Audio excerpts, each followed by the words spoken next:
السلام علیکم ورحمۃ اللہ، میرے انتہائی عزیز دوستوں، میری بہنوں اور نوجوانوں، آج رمضان شروع ہو گیا ہے اور میں آپ سے بالکل سیدھی مگر کڑوی بات کرنا چاہتا ہوں، کیونکہ ہمیں ابھی میٹھی باتوں سے زیادہ سچ کی ضرورت ہے۔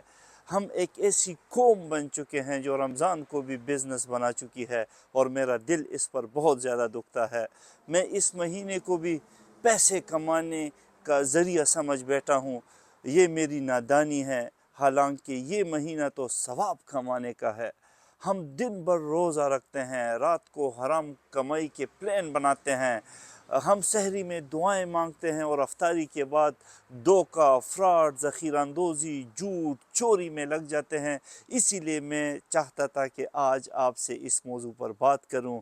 ہم قرآن کی تلاوت کرتے ہیں اور اسی قرآن کے احکامات کو ہم رمضان میں بھی رونتے چلے جاتے ہیں۔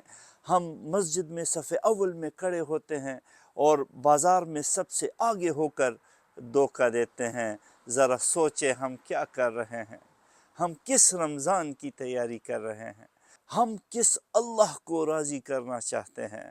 ہم نے رمضان کو سستا مہینہ بنا دیا ہے، اس پر رونے کی ضرورت ہے۔ ہر چیز ہم رمضان میں ہی مہنگی کر دیتے ہیں۔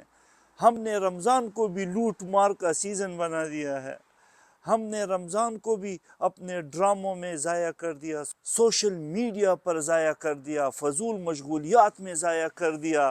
ہم اس مہینے میں بھی برکتیں نہ کمائیں، ہم نے رمضان کو بھی نیند میں اڑا دیا، اور اس کو بھی ہم نے لوگوں کی جیب پر نظر ڈالنے میں اور لوگوں کا حق کھانے میں ضائع کر دیا۔